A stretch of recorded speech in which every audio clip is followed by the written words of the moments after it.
Welcome back, minors. My name's Amber Johnston. I'm a counselor here at Student Wellbeing. And my name's Tracy Kriegel, and I'm a counselor as well here at Student Wellbeing. And it's time for your morning cup of joe. Today, I wanted to talk about online friends. There seems to be a general attitude amongst older generations that online friends aren't really real friends, and that they're not as good as real life friends. So today, I wanted to talk about the pros and cons of those relationships. This is a good conversation, Amber. Because, my son, most of his friends are online friends. Well, and it seems like the younger people are having more and more friends of their friend group being online versus in real life. But there's a general overall attitude amongst older generations that those aren't as good. They're not the same. They're not enough. Mm-hmm. Yeah. Well, he has friends in Illinois and New York.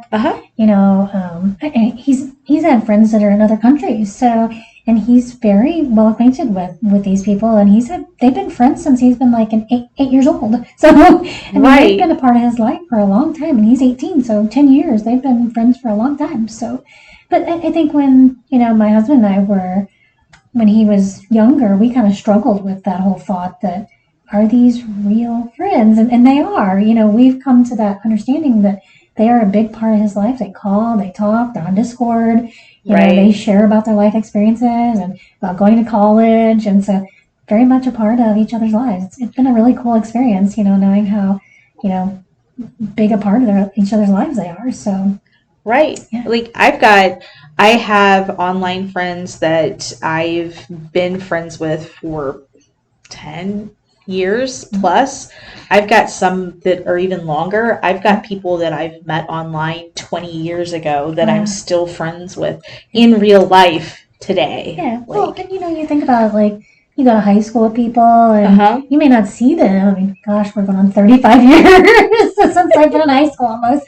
And we keep touch through Facebook. So they're basically my online friends now. So, it's just, we don't see each other in person, but we see each other through Messenger and keeping contact and having found them again through online, and just touching base and keeping up to date with each other. So we're now online friends. That's the only way we touch base with each other. Right. That line gets kind of blurred between what's online and what's in real life. Yeah. Eventually. Yeah. So let's go back here and let's define what a friend is. And a friend for our purpose is somebody who shares a common interest with you that's in proximity to you, either virtual or literal proximity to you, and that you enjoy spending time with. And we can add qualifiers and say that they have to be loyal or they have to be there for you when you need them, but those things aren't always true. Right. Because we all have friends that are unreliable. True, very true. And we all have friends that we keep around because they're fun, not necessarily because they're the most loyal or the most emotionally supportive. Right, yeah. I mean, there's people, oh my gosh, I'll just have to use this example. I have this friend that he has the most uncanny humor. And I just absolutely adore how fun he can be, just to the jokes he tells, just the stories he tells. But he's not like that person who, I would turn to for emotional support. Mm-hmm. But it's just reading his life stories that are just jokes and silliness. But there's that just friendship there that, it's just, if you're having a bad day, you can just know that he's going to have some funny antic. Right. To cheer you up. To cheer you up. And yeah. So that's that friendship. It's just more that you need humor. There's that friendship there, and that's it. It's just humor. Friends don't have to be all of those things. Yeah. You can have the good time friends. Yeah. It's important to have emotionally supportive relationships, but you can totally have friends that you just go and go to parties with, or that you sit around and tell jokes with, or that, have your D&D friends. Yeah, the gaming friends that are just in that gaming. And that all you do is game. Right. And you may not even like them as a person, but you play games together. Right? Right. Exactly. Yes. So, generally when we look at face-to-face friends. We make those because of proximity. There are people that have been around us at some point. We meet up at freshman orientation or one-on-one in one of our classes. We talk to them, and sometimes gradually and sometimes all at once, they kind of develop into part of our lives. We start hanging out, we start doing stuff together, and we generally pick the people that we talk to based on, it's going to sound bad, but based on their appearances, because we look for people who look approachable to us, and we look for people that might share common interests with us. So we're going to be looking at things like people that are of a similar social class. We're going to be looking at people who might have similar interests, like they might be wearing an anime t-shirt. If I really like anime, that's going to make them more approachable to me. Or I might see a patch on their backpack for a band that I like, or maybe they've got pride flags or rainbows for the LGBT community, and if I was part of that, that might be a cue that this is somebody that's safe for me to talk to. Or it might be somebody that's very religious, and they might have a religious symbol that I identify with because I'm of the same faith. And so I might see that, and that person becomes more approachable to me. And so we're going to also notice people who dress similarly to us. So if I'm in a t-shirt and jeans kind of person, then I'm going to feel more comfortable going and approaching somebody that's in their t-shirt and jeans. But if I'm somebody who likes to dress super nice, then I'm going to be more comfortable talking to somebody that's dresses super nice in a similar way. Right, totally makes sense. So online, it kind of happens in a similar way, doesn't it? Yeah, absolutely. What do you think? Well, my son and I, we had this conversation, if you're in a Minecraft room, you talk to people who are playing that game. Yes. And so you just start becoming friends with people who are in that room, and they've joined the room, and you just kind of start chatting, and you start talking, you're playing a similar game. So they might be in that same room the next time you come in. So you just start becoming friends, and, you're just in an online room and at the same time, and then you start playing again at the same time. So you just become that social group, and you're there. Right, exactly. Yes, exactly. You might meet somebody in like a forum or a chat board. They don't really have chat rooms anymore. That's kind of showing my age there. They might have chat boards, or like a Reddit or something like that, and you might see somebody on there and repeatedly and get used to them, especially if it's a small group or maybe a Discord chat. Yeah. And you're going to notice things about them just like you do in person, right? Like what kind of things, like, do you think would somebody notice? Well, I think if you notice somebody's kind of funny, or they're witty, or, just somebody has leadership skills, you might notice those things about them. So their screen name might grab your attention. Right. Right? Or they have a unique avatar. It might just be something that, grabs your attention. So those are things, you might just notice about them that kind of go, oh, hey, this might be something that I like about this person, something interesting about this person. And you might just, hey, it might spark a conversation about them. So. Right. And it's pretty similar to how we look for people that have things in common and that we enjoy spending time with in person.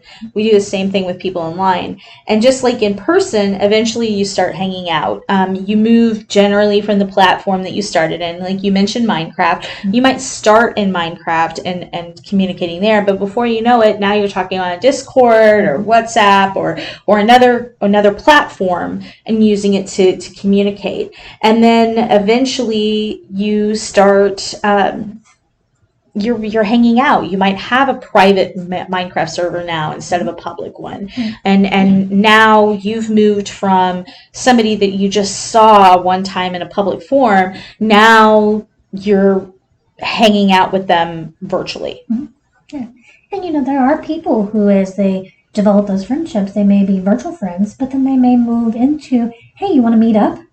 Yeah, that's what's happened to me with some of my friends in my life. Is like I've met some of my online friends and now we're real life friends. Right.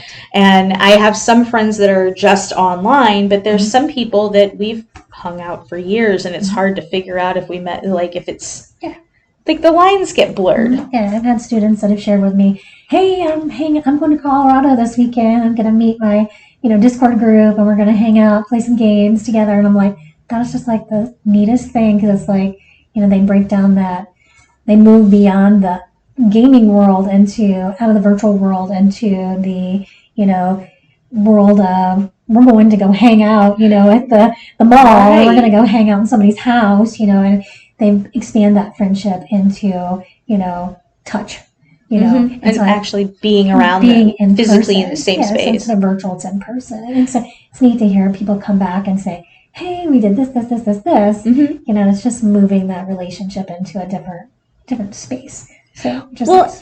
And sometimes they don't translate. Like sometimes you'll meet an online friend and it won't feel right, it won't hit right, and you won't have that same connection with them in real life that you have online, and that's okay. It doesn't mean that they're not a good friend. It doesn't invalidate their friendship. It just means that friendship particular didn't translate to a different environment. Just like I've got friends that I would not, in real life friends, that would not translate very well to online. There's going to be some that are vice versa. Yeah, exactly. And so let's talk about the positives and negatives of online friends. They are absolutely 100% real friends. And the fact that it's online and separated from our everyday lives can actually make us feel more free to talk about things that we might not always feel comfortable talking about to the people in our real lives. So they can serve a valuable purpose and give us that freedom to connect with people that we might be afraid to put ourselves out there as much in real life. So you'll see a lot of people that are very introverted have very huge, fluid, very dynamic, that was the word I was looking for, social lives online. Right. Well, when you think about it, when you're texting someone, Uh-huh. it's basically the same thing. It basically is. Because if I'm texting you, or we're talking on Teams, Uh-huh. You're over here, I'm over there. So it's still that virtual world. It is. So I mean, it's easier a lot of times for people to just text. The thing you lose a lot of times is being able to see body language. That's the main thing you lose, but you still are able to just put your words on the paper and talk. And a lot of times it's safer space because you're over here. You don't have to be in front of somebody and have them go, oh, I wonder what she's looking like. I wonder what she's doing. Right. And you can just be open and be vulnerable. And you have the ability, if the conversation doesn't go well, you can turn the computer off and walk away. Whereas if it's somebody in your real life, like let's say it's a friend that you have physics with, and you make this friend and then things don't go well, sometimes it can feel intimidating because then it's like I have to see that person. So we feel this connection where I can do this online, but I'm afraid to do it in real life because then I have to worry about what they think about me and having to see them all the time if I do something they don't like. So it can feel so much safer to connect with people online. Sure. And you've got less of that shame associated with that. And then the emotional distance of the medium itself. Like when I type into a computer, there's something that allows me to pull away from those feelings associated with what I'm saying and allows me to say things and disclose things that I might not otherwise be able to. Right. So, and so we find ourselves able to find communities of people that are like us, that we identify with, and we're able to say things we might be afraid to say in real life. Right. Yeah. It's, I see people, who just have that connection where they're just can open up. Yeah. And just share. Right. You can be raw. And this works especially for individuals that are part of, various marginalized communities, or maybe they don't have communities that are similar to them around. Maybe they have an interest that's very hyper specialized, or maybe they just feel not connected to the people around them. It can be really a safe haven for them. Yeah, absolutely. And so that would be like your groups like LGBTQ students, individuals that like a particular genre of music, a particular like fandom, like maybe you like a particular anime and you're really into it. Maybe you've got political or religious beliefs that there's not a huge community around here for, or maybe you have a disability, like deaf or hard of hearing students may sometimes also have issues with finding individuals around that they feel connected to. And then it can help us by having these communities like this, like we're talking about, can help us feel understood and connected, and help fill in the blanks of what we get in our everyday lives. I think this is kind of one of those places where, when people reach out to those communities, they get a lot of support. And Yes. I think this is kind of that whole place of where online support groups started. Yes. And you can reach out and just, because like you said, you can't find those people in the community right where you are. Right. And you see, young students, you see young people who've started those groups. You see people, I have a friend who lost her son to suicide, and it was so devastating. And she started her own support community because in her own environment, she didn't have the people she needed. And so she started her own online support group. That's wonderful. And it's so amazing to see the community she's created, because she needed that. She needed that extra support. And she's got this whole huge network now that's, enveloped her. Right. Of families, moms, dads, brothers, sisters, cousins, aunts, uncles that have lost their children. Right. And siblings, cousins, people that they've lost to suicide because of support groups that are out there. Wonderful. It's just amazing to watch her, and she's starting to travel around the world speaking about the loss and the grief that she's endured. Right. But she has this online community now that she's stepped out into, whereas in her little small town, she didn't have that. Right. She's got a few of us where she knows us who are clinicians, people who she can reach out to and talk to, but she didn't have that. And now she has this whole world of people who've endured what she's endured. Right. And people who can identify, because there's not going to be anybody else that's going to be able to understand other than people who've been through it. Right.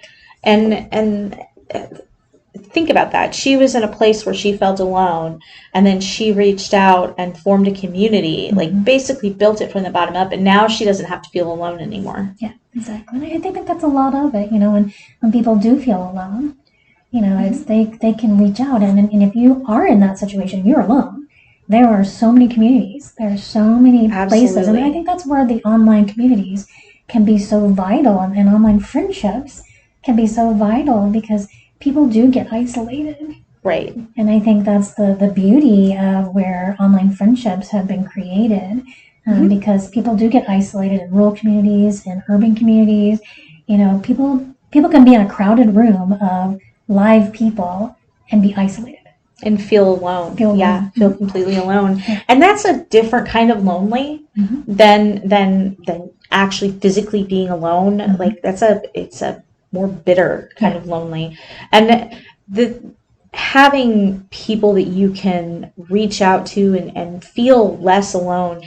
Sometimes there's people, there is a connection that we get when we are in the same room and occupy the same space with people. There absolutely is. However, when we feel like we don't fit in or we don't connect with the people around us, then that can feel like it's a million miles away. And so sometimes we can use those online friendships as a bridge. Like I know here at the university, we've got a lot of vast Discord community with different interests and stuff. And so sometimes, especially if we've got that social anxiety, we can get into some of those Discords and start like at least seeing what people are saying, and if you feel like you have the courage to start communicating, and it gives us that distance, but also allows us to kind of stick a toe in the water and start towards building those real life friendships that might help us feel a little bit more connected.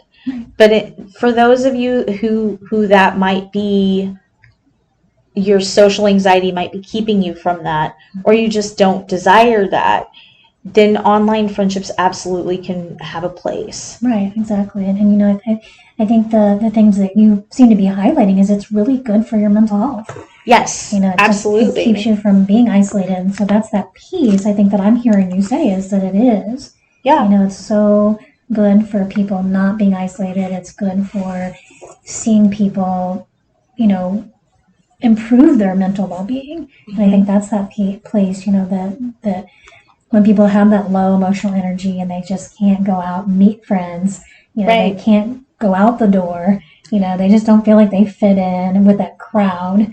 You know, they can get online and, oh yeah, that person's there in the same game. Cool. I'm going to get in there. I'm going to chat, you know, and then build that familiarity. Build that familiarity, yeah.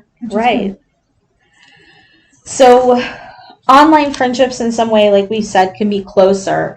But it can, again, lack that physical connection, and we can feel like we're a little disconnected because we're not sharing that space. And so if all of our connections online, we can sometimes start to drift towards that internet addiction.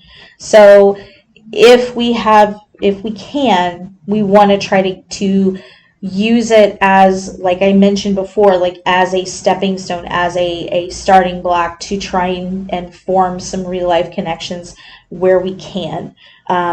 Because that definitely, there's an element there that doesn't make them less than, doesn't make online friendships less than in real life friendships. It just means that we need that in-person connection as part of our needs and for our own mental health. So finding that wherever we can, to whatever degree that we can help fill in that blank. I keep thinking of that movie, is it Game Over? Where the kid goes in and he, I might be thinking of the wrong game. He's playing the game, and his friends, they all get together and they're playing this game together. Is that the movie I'm thinking of? It's described several movies, so.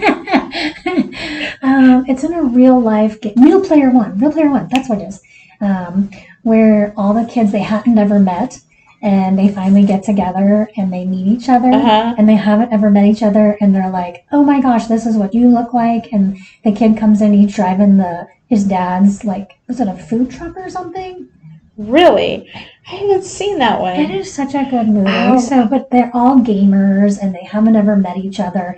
And the one kid's like, he's real small. He's got a real small stature. And it's just a really good game. But it's such a good movie. And it's just so good, the characters that are in it.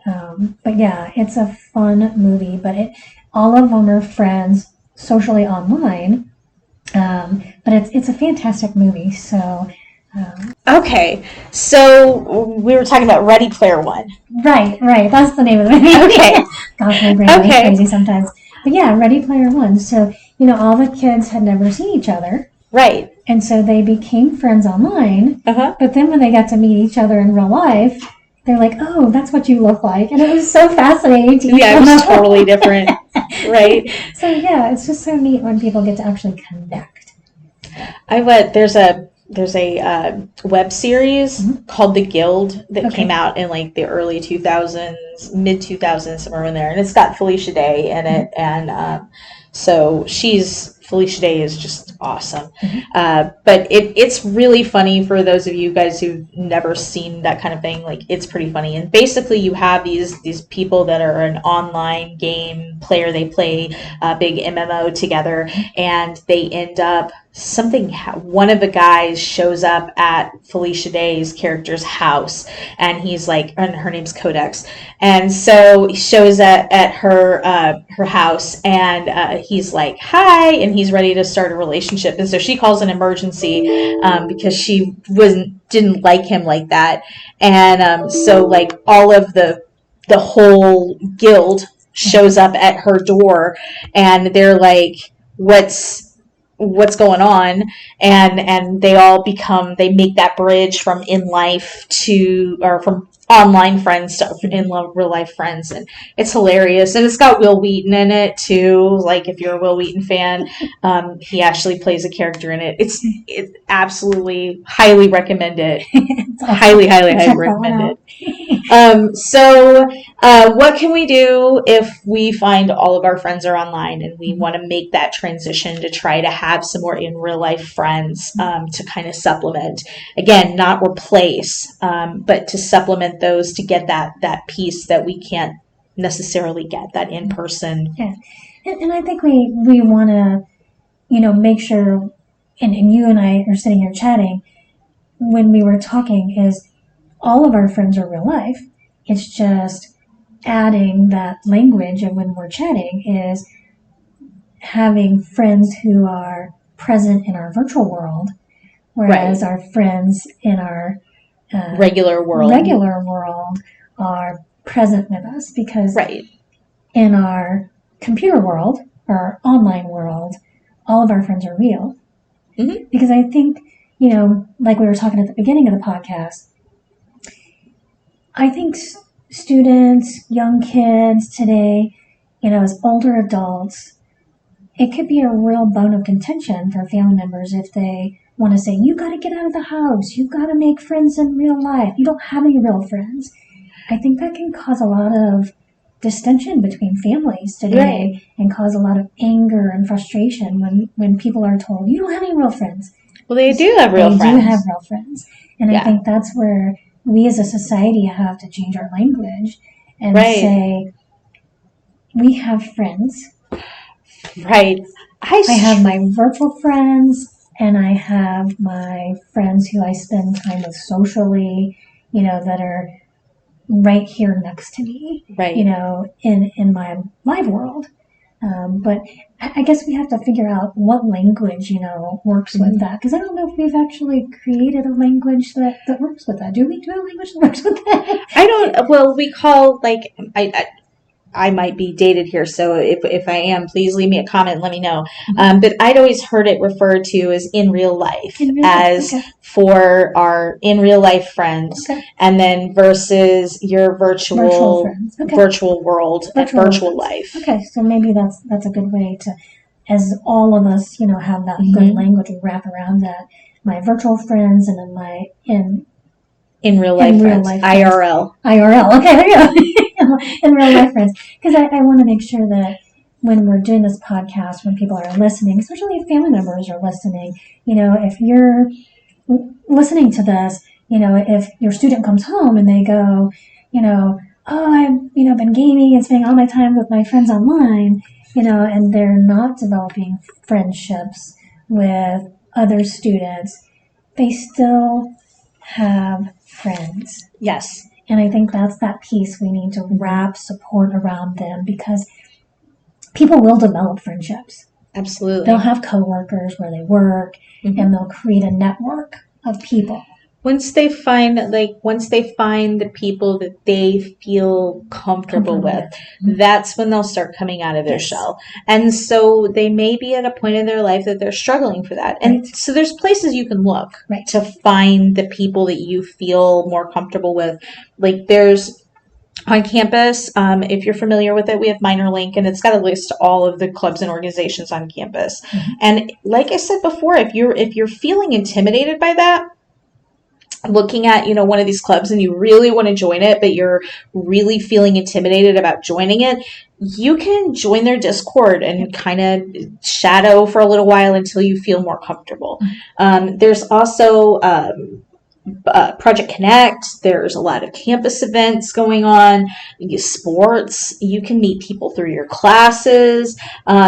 And if you want to meet people outside of the university and maybe like your hometown or wherever, there's this a website called Meetup that has different clubs and groups across the states. So you plug in, or across the U.S. actually. So you plug in the city, and then it shows you all the different groups, book clubs and theater and various things that they've got. I have a Facebook group that I follow that I love to go hiking. My husband and I love to go hiking. And it's so neat to follow that because it's called on that Facebook page, there's Missouri Backpacking and Hiking. Yes, they have a meetup. They have a meetup, and there's Yes. people who will post in there and says, "Hey, going hiking this weekend. Anybody want to join?" And Yes. they go hiking all over Missouri, and so if you're part of that group, you can put on there, "Hey, want to go hiking next weekend?" People just join. So you can create your own networking of people. Well, and that's the last D&D group I was in. That's where I got it. Like, that's how I got involved. I got involved with the D&D group. I was playing with a bunch of soldiers out of Fort Yeah, Wood. that's awesome. That's awesome.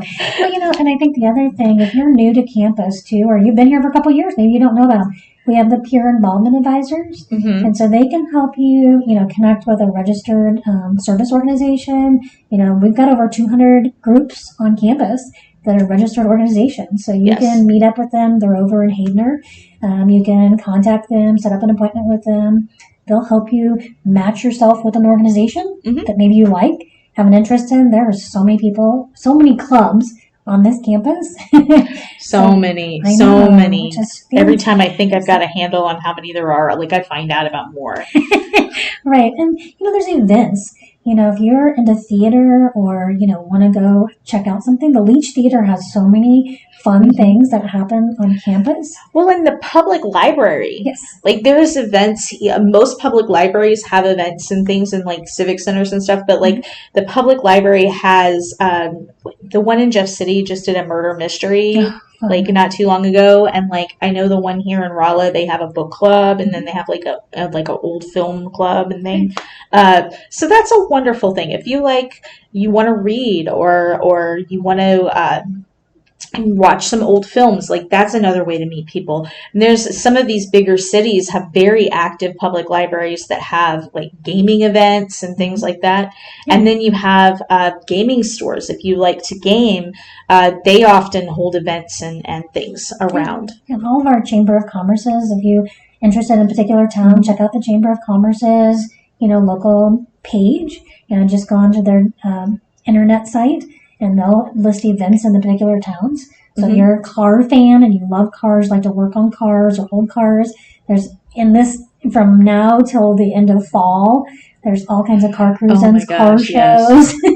Love to go to car shows, love to look at all the amazing work people have done on cars. So if you like that, check those things out. There's air shows. If you like planes, we have those throughout Missouri all the time. So, and art, there's all kinds of art stuff and craft fairs and stuff, especially in the fall coming up too, if you like that kind of thing. Yeah, they have the balloon, the balloon show. Yes. Yeah, up in Forest Park. So, there's so many things to do around here that you can meet people. So, yeah. Right. So, well, again, thank you for joining us this week, and we hope to see you next time. Yep, take care, Miners. For more information about mental health and wellness, contact Student Wellbeing at 204 Norwood Hall. And you can also give us a call at 573-341-4211. The song Happy Days is brought to us by music from www.free-stock-music.com. You can also add and follow us on Instagram, Twitter, and Facebook using our handle @S&T Wellbeing.